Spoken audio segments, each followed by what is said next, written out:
Hola a todos, soy Yadira Pimentel, les doy la bienvenida a Bienestar al Día, el programa de salud del Hospital Metropolitano de Santiago. Hoy estaremos conversando sobre la salud hepática, vamos a conversar sobre el hígado, ese órgano que se encuentra en el lado derecho de nuestro abdomen y que no solamente es el órgano interno más grande que tenemos dentro de nuestro cuerpo, sino que es sumamente importante para el funcionamiento correcto de nuestro cuerpo y la salud. ¿Cómo nos damos cuenta de que está funcionando bien, de que lo estamos cuidando bien? Hoy tenemos para ustedes un programa muy especial con dos invitados que nos van a ayudar a entender y a informarnos mejor. Hoy con nosotros la doctora Cristi Perelló, gastroenteróloga hepatóloga, directora de la primera unidad de hepatología del país que se encuentra en el Centro de Estudios Digestivos del Hospital Metropolitano de Santiago. Y con nosotros también está en el estudio el doctor José Luis Calleja, que es asesor internacional de esta unidad y es además jefe del Servicio de Gastroenterología y Hepatología del Hospital Puerta de Hierro en Madrid. Ambos están con nosotros hoy y es un placer tenerles. ¿Qué tal? Muchas gracias por la invitación. Muchísimas gracias. Claro que sí. Iniciemos esta conversación, doctores, hablando del funcionamiento y la importancia del hígado, de este órgano. Pues tu pregunta es muy oportuna porque el hígado es un órgano muy importante para la economía de nuestra salud, es un órgano vital y tiene múltiples funciones. Dentro de las principales se destaca la de metabolizar todo lo que entra a nuestro cuerpo, ¿de acuerdo?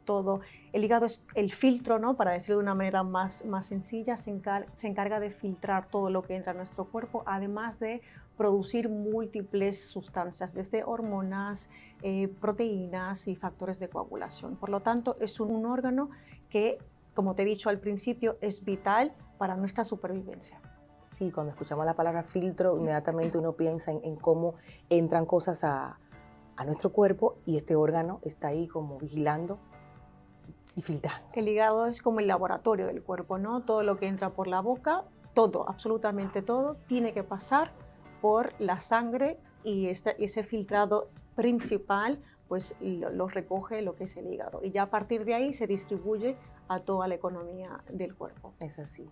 Y ustedes que son apasionados de este tema, que les encanta seguir estudiando, seguir aprendiendo y seguir compartiendo y sobre todo tener pacientes frente a ustedes a quienes les puedan dar la información oportuna, ¿cuándo nos damos cuenta de que nuestro hígado no está funcionando bien? Esas alertas rojas. Sí, el hígado es un órgano, como ha dicho la doctora, vital para el funcionamiento de múltiples sistemas dentro del organismo. Entonces, la mayor parte de las enfermedades hepáticas, y este es un mensaje muy importante, son asintomáticas prácticamente hasta el final. Wow. De tal manera que los síntomas típicos de enfermedad hepática, por ejemplo, el color amarillento de la piel, la ictericia, o ya la aparición de complicaciones como la aparición de líquido en la tripa, ascitis, o de algún otro tipo de complicación, ocurren en una fase muy tardía. Es, por tanto, muy importante el concepto de intentar diagnosticar la enfermedad hepática en una fase muy precoz. El hígado es un órgano muy agradecido. Si somos capaces de eliminar la causa que está dañando al hígado en una fase precoz, y somos capaces de eliminar esa causa, una hepatitis viral, la toma de alcohol, el hígado graso, el hígado se va a recuperar completamente. Entonces, por lo tanto, como decía, el mensaje importante es intentar diagnosticar precozmente una enfermedad que afecta a un porcentaje importante de la población. Sí. Estamos hablando de que en distintas enfermedades, el hígado graso, por ejemplo, que es probablemente la enfermedad más prevalente, la enfermedad hepática metabólica afecta a un 30% de la población. Estamos hablando de un número muy importante de personas. Y enfermedad hepática relevante tiene hasta el 6% de la población. Entonces, es por tanto muy oportuno el tener unidades como la que se ha desarrollado aquí en el HOMS, claro, específicamente dedicadas a cuidar la salud hepática en este caso, de los pacientes dominicanos. Sí, y la primera del país, que cabe resaltar eso, que estamos todos contentos de poder dar esa noticia y esa información también. El doctor hablaba de asintomático y eso a uno lo pone en alerta inmediatamente, porque cuando se empiezan a presentar esos síntomas que usted mencionaba, ya estamos en una etapa muy avanzada. ¿Cuál es la recomendación entonces para la población? ¿Cuál es la manera de prevenir? ¿Cuáles son los chequeos que hay que hacerse para evitar llegar a tener el color amarillento, a tener entonces el estómago inflamado y a decir estamos tarde en este diagnóstico? Sí, es una pregunta muy interesante porque esto va a enfocar a que tenemos que identificar cuáles son los factores de riesgo, cuáles son las causas que provocan las enfermedades en el hígado. y de esto hay una variante bastante amplia, ¿no? Desde las hepatitis virales, en la enfermedad esteatóxica, que es el MASLD, las enfermedades por depósito, el consumo de alcohol, como lo ha mencionado el doctor Calleja. Hay múltiples enfermedades que provocan esta alteración en el hígado. Por lo tanto, nuestra obligación es identificar qué pacientes tienen factores de riesgo. Es decir, si tú eres un paciente que tienes una obesidad o que eres diabético o que eres hipertenso, que tienes problemas con el colesterol, pues tú eres un paciente que probablemente tengas un síndrome metabólico. Y el síndrome metabólico se está viendo a día de hoy que es la principal causa de enfermedad hepática y de cáncer de hígado. Por lo tanto, si usted tiene uno de estos factores cardiometabólicos de riesgo, tiene que acudir a los seguimientos habituales con su endocrinólogo, con el cardiólogo, con el médico internista o con el hepatólogo, ¿de acuerdo? En el caso de las hepatitis virales no hay una manera para identificarlas, por lo tanto, el paciente tiene que solicitarlo, si el médico no se lo recomienda, que hacerse una serología tanto de hepatitis B como de hepatitis C, que son las principales hepatitis virales que cronifican y son las que van a provocar daño en nuestro hígado. Es muy importante recalcar esto porque ahora mismo la Organización Mundial de la Salud tiene un objetivo de eliminar las hepatitis virales, tanto la B como la C, para el año 2030.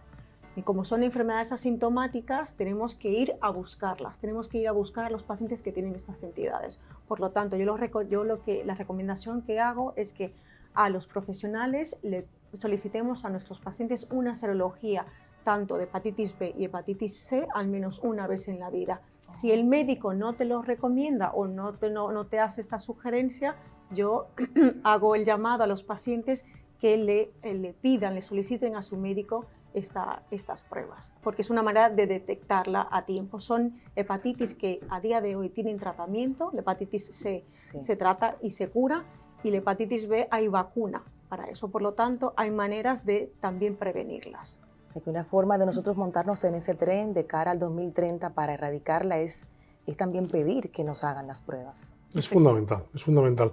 Yo creo que el mensaje es: todo el mundo debería tener al menos una vez en la vida una prueba de hepatitis C y una prueba de hepatitis B. Son pruebas muy baratas, se hacen en sangre, valen menos de $1 o $2 lo que es la serología, y eso permite diagnosticar enfermedades que son asintomáticas y que no sabemos que la tenemos, y que en este momento se pueden tratar fácilmente. Sin embargo, si se dejan y aparecen en una fase muy avanzada, ya la curación tiene mucho menos eficacia. Esto que estamos diciendo es sumamente importante porque estamos buscando la prevención, son asintomáticas, ya lo están diciendo los doctores, y es la comunicación con tu doctor. Indíquemela. Es como cuando uno va al ginecólogo todos los años, que tienes una batería de chequeos, sí. Entonces vamos a agregar esa para poder mantener en salud. Queremos que el hígado sea un foco en estos pacientes que ha comentado la doctora, por ejemplo, que tienen factores de riesgo metabólico, claro, que tienen diabetes, que tienen obesidad, que tienen hipertensión. Queremos que además de mirarles el corazón, el riñón, que ya se les mira, claro, se les mire también el hígado, porque es muy fácil.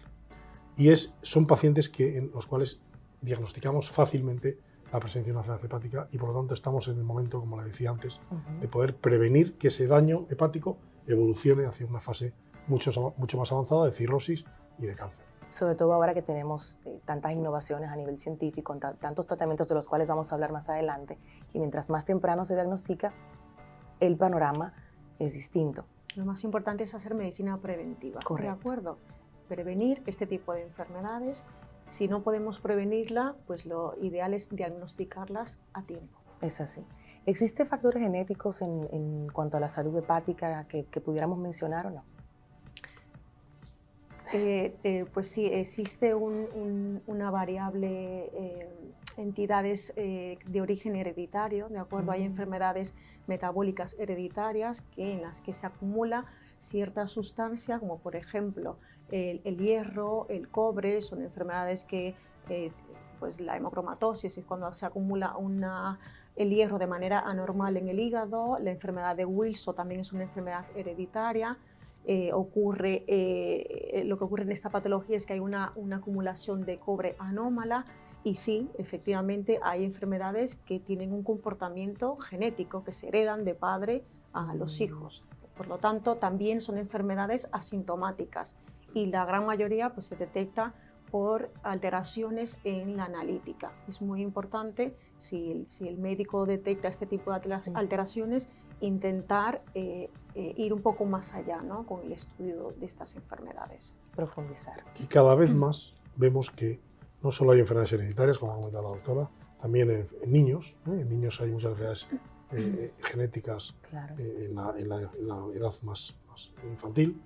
Cada vez más sí que vemos que en enfermedades que no tienen un origen genético concreto, que son enfermedades adquiridas por consumo de alcohol, por comida, por hígado graso, por comida inadecuada, sí sabemos que hay personas que hacen una evolución mucho más rápida que otras, Claro.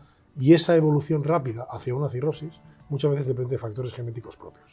Es decir, que se mezcla un factor ambiental, el alcohol, la obesidad, la diabetes, con un factor genético nuestro propio, que hace que la enfermedad sea mucho más acelerada.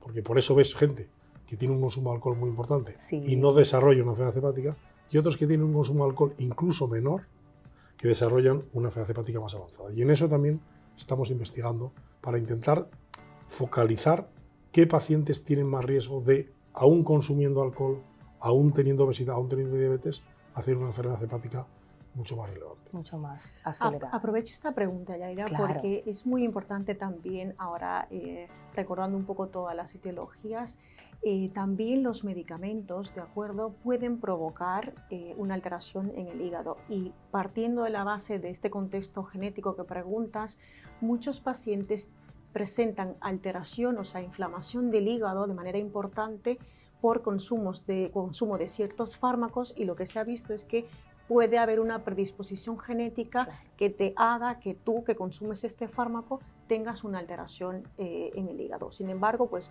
otras personas que no la tengan, pues pueden consumir el mismo producto y no tienen ningún inconveniente. Porque no tienen tal vez la misma sensibilidad. Exacto. Hay que estar muy de cerca, definitivamente. La conversación está muy interesante, pero nos toca hacer una pausa. La doctora Perelló y el doctor Calleja están con nosotros hoy hablando de la salud de nuestro hígado. Ya volvemos.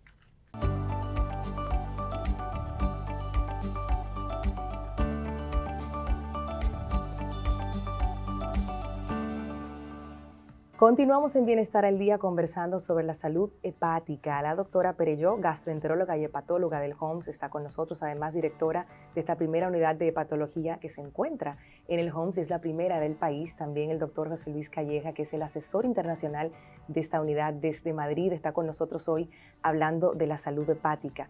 Fuera de cámara conversábamos que ya en el programa anteriormente habíamos hablado sobre los tipos de hepatitis, de estas enfermedades del hígado, pero quisiéramos puntualizar y tomarnos el momento para que la audiencia preste atención y podamos seguir instruyéndonos con ustedes. Efectivamente, como muy bien dices, hay diferentes tipos de hepatitis virales. Tenemos que van desde la A, la B, la C, la D y la E. Las que cronifican en el hígado son las hepatitis B y la hepatitis C y la D, ¿de acuerdo? La hepatitis A y la E tienen una forma de transmisión a través del consumo de alimentos o aguas contaminadas, y el resto de las hepatitis tienen una forma de transmisión a través del contacto con fluidos corporales o el compartir utensilios cortantes, ¿no?, como jeringas, cuchillas, en pacientes que estén infectados. Claro. Por lo tanto, aquí el llamado que tenemos que hacer es que las hepatitis virales no todas cronifican, las únicas que cronifican son las hepatitis B y C, por lo tanto, esas son las que tenemos que ir a buscar y tenemos que hacer una campaña para vacunación de estas hepatitis, que también tenemos vacuna para prevenirlas. Hay que insistir en ese tema. El doctor Calleja hablaba en el primer bloque de lo noble que es este órgano, de que si se detecta a tiempo lo que está causando el problema, puede volver a su estado saludable. Sin embargo, hay un punto en el que ya toca tratamiento, ya toca hacer lo que hay que hacer. Y ahí entramos con la cirrosis, que también la mencionó en el primer bloque. Sí, la cirrosis es el estadio último de cualquiera de estas enfermedades. Exacto. Una hepatitis viral, el consumo de alcohol, un hígado graso, pueden acabar finalmente en una cirrosis. Es como el estadio final. Y no solo eso, sino que ya es un estadio en el que aparecen complicaciones serias. Aparece alteraciones mentales, encefalopatía, aparece líquido en la tripa, ascitis, se desarrollan unas varices en el esófago que pueden sangrar y desgraciadamente los pacientes desarrollan cáncer.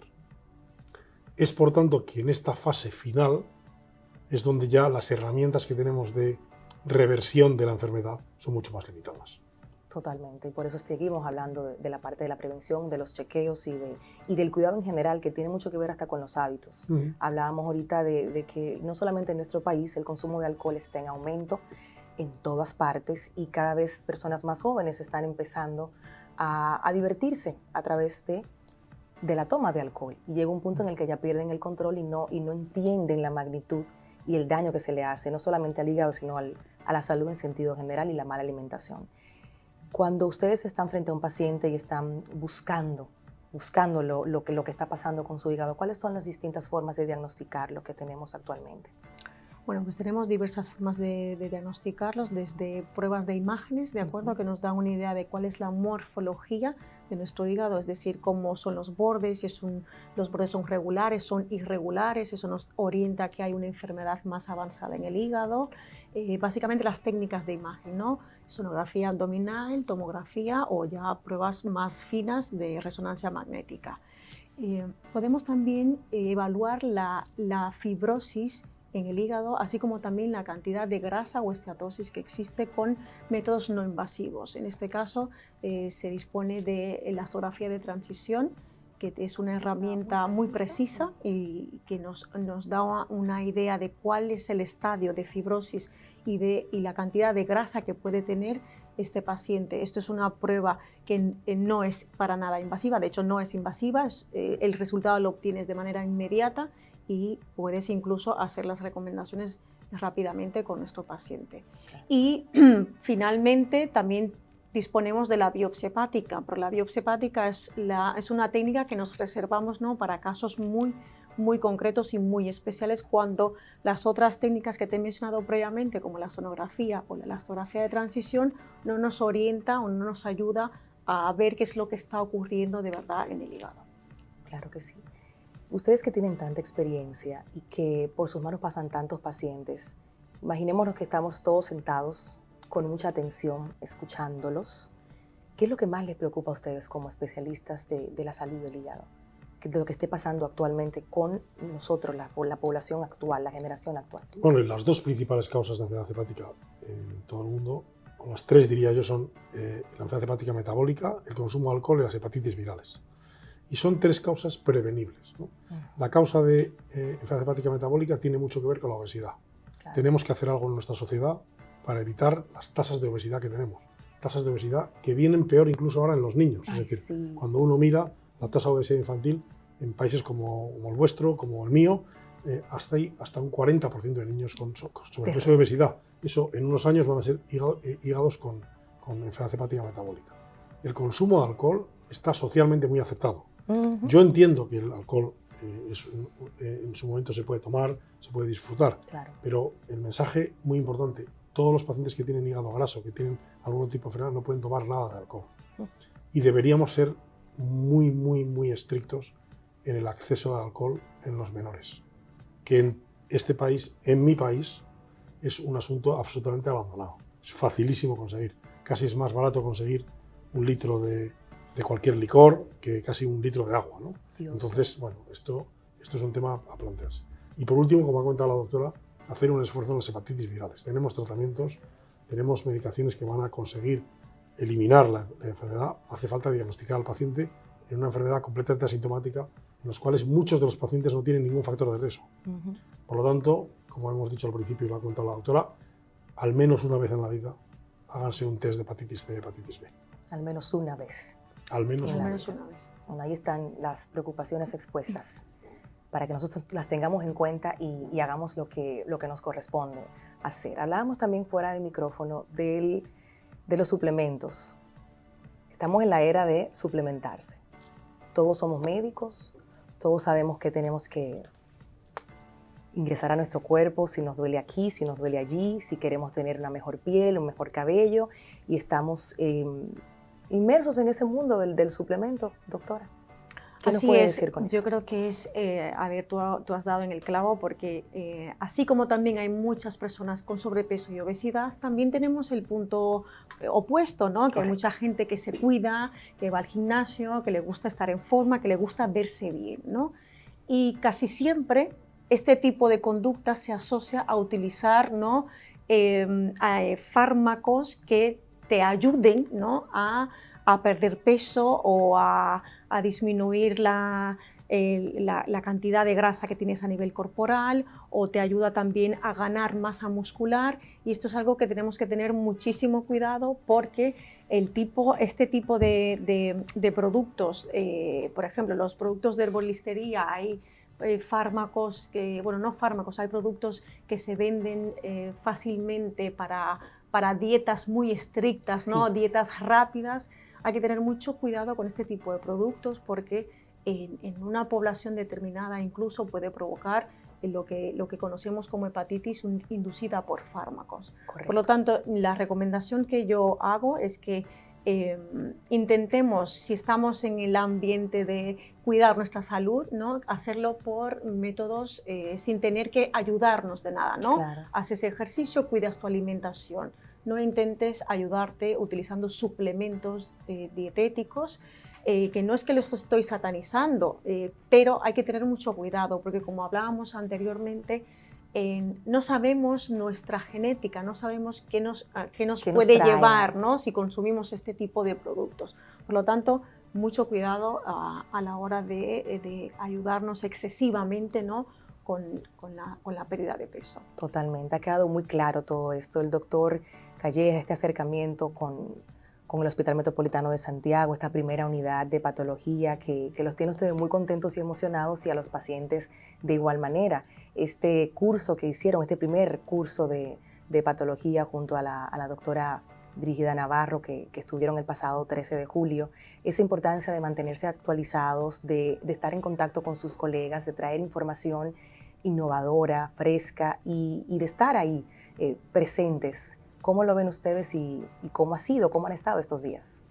Bueno, ha sido un éxito. Nosotros, la verdad, este es el primer curso y esperamos que continúe, ¿no? En las siguientes, más ediciones de este tipo de cursos.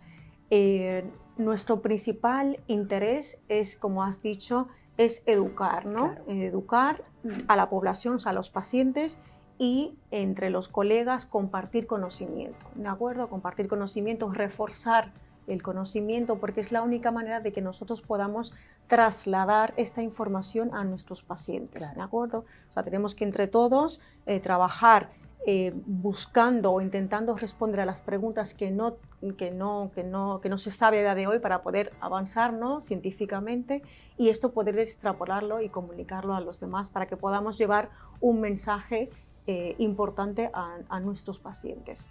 Es fundamental para una unidad como esta tener una misión no solo asistencial de atender a los pacientes, que es la primera, también docente, como comentaba la doctora, de intentar expandir los conocimientos que tenemos a todos los compañeros, y también investigadora, intentar de alguna manera colaborar en las preguntas que todavía no tienen respuesta, de cómo de alguna manera se puede digamos, mejorar la atención de los pacientes hepáticos. Es misión de una unidad de este tipo no solo ser un referente a nivel nacional, sino ser un referente a nivel internacional, regional, con estos tres pilares: asistencial, docente y de investigación. Y es maravilloso que lo podamos tener en nuestro país. Muchísimas gracias a ambos por esta conversación, por compartir estas informaciones y por utilizar Bienestar al Día como esa plataforma también para multiplicar la información que la población necesita escuchar. A ustedes. Gracias por la invitación. A ustedes. No se vayan, tenemos un reportaje muy especial después de la pausa desde la unidad de patología del Hospital Metropolitano de Santiago, primera en el país. Allí la doctora Perelló recientemente nos recibió para que ustedes puedan ver lo último en enfoques diagnósticos de la enfermedad hepática en nuestro país. Volvemos enseguida.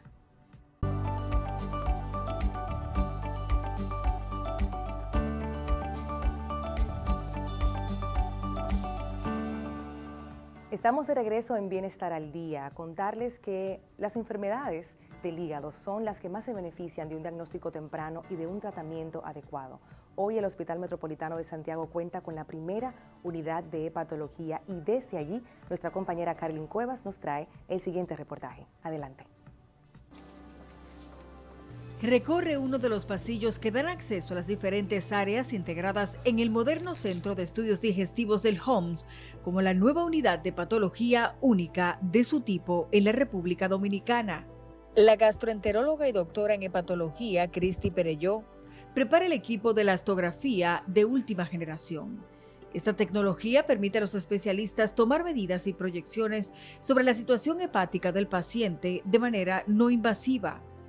Tenemos la elastografía de transición hepática y esplénica, que consiste en una manera de medir la fibrosis y la esteatosis de una manera no invasiva.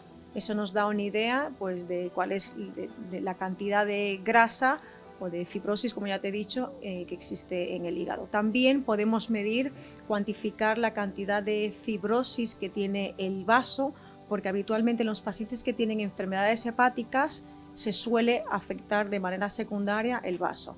Y eso, pues, la elastografía de transición esplénica nos permite evaluar cuál es la situación en cuanto a la enfermedad hepática, qué tan avanzado está y posiblemente cuáles son las complicaciones que pueden derivar de esto. ¿Cómo debe ser la preparación antes y después de la elastografía hepática? La elastografía de transición hepática es una técnica muy sencilla, donde se obtienen los resultados de manera inmediata. La preparación que tiene que tener el paciente es tener un ayuno de al menos 3 horas, ¿de acuerdo? Y nada, se procede a tumbar al paciente en una camilla boca arriba. Es una técnica no invasiva, como te he dicho, y procedemos a hacer las mediciones. Estas mediciones nos van a dar el valor de manera simultánea de la fibrosis y de la esteatosis. La doctora Perelló, que dirige la novedosa unidad de patología del HOMS, indica que solo con el procedimiento de elastografía hepática, este centro de salud alcanza un estimado de unos 500 pacientes cada año, lo que sumado a otros factores motivó a la expansión de esta unidad. Esta unidad nace de la idea de dar un manejo integral, diagnóstico y terapéutico a los pacientes con enfermedades hepáticas.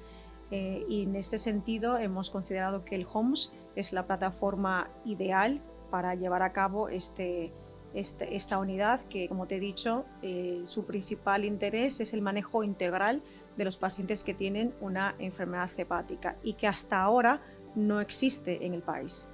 Para lograr el manejo integral del paciente hepático, la unidad también contempla la realización de varios procedimientos. Hacemos elastografía de transición hepático y esplénico, hacemos cateterismo de venas suprahepáticas y también biopsia hepática transyugular. Nosotros creemos en una forma diferente de hacer medicina y es poner al paciente en el centro de la acción. Otro de los más demandados es el cateterismo de venas suprahepáticas. La doctora Cristi Perelló explica cómo ayuda a los pacientes con cirrosis, su realización y cómo debe prepararse el paciente previo y posterior al procedimiento. El cateterismo de venas suprahepáticas es una técnica que al hepatólogo nos ayuda mucho. Es la técnica gold estándar, como nosotros decimos, para determinar la presencia de hipertensión portal clínicamente significativa. La hipertensión portal es una consecuencia que aparece en los pacientes que tienen una enfermedad hepática muy avanzada. ¿Y cuál es la importancia de detectar si el paciente tiene hipertensión portal? Es que cuando existe una hipertensión portal clínicamente significativa, pues el paciente puede presentar las diferentes complicaciones que derivan de una enfermedad hepática avanzada. Por lo tanto, el cateterismo de venas suprahepáticas es una técnica mínimamente invasiva que lo que hace es medir la presión que hay en las venas del hígado y esa presión, pues, nos va a dar un valor numérico y nos orienta al médico de cuál es la situación. El postprocedimiento, si se hace solamente un cateterismo de venas suprahepáticas, es muy sencillo. Tiene que estar en reposo en la sala del postprocedimiento durante unos 30 minutos, donde se toman las constantes vitales, tensión arterial, frecuencia cardíaca, saturación de oxígeno, y poco más. Si no ha habido ningún tipo de evento, el paciente se va a su casa el mismo día. Aunque el país ya cuenta con unidades de alto nivel como esta del HOMS, la especialista en enfermedades hepáticas recomienda a la audiencia no descuidarse y realizar chequeos rutinarios a modo de prevención. Las enfermedades hepáticas, la gran mayoría son asintomáticas, que debemos hacer un esfuerzo por practicar lo que es la medicina preventiva. O sea, tiene que solicitar a su médico o acudir a un hepatólogo o a un gastroenterólogo solicitando una evaluación de la esfera hepática, porque como ya he dicho inicialmente, las enfermedades hepáticas habitualmente son asintomáticas y hay muchas de estas enfermedades que tienen tratamiento, que tienen cura, y esto evita evidentemente la progresión hacia fases avanzadas. Con esta novedosa unidad de patología en su centro de estudios digestivos, el Hospital Metropolitano de Santiago HOMS continúa colocándose a la vanguardia de la salud y manteniendo los mejores estándares de la región. Carolyn Cuevas, Bienestar al Día. Llegamos al final de Bienestar al Día por esta semana, reiterando lo que los doctores Perelló y Calleja nos dejaron en esta conversación. Pídanle a su doctor de cabecera esa prueba en sangre de hepatitis B y C. Son asintomáticas. La prevención es la clave. Nos encontramos la próxima semana en otra entrega de Bienestar al Día. Hasta pronto.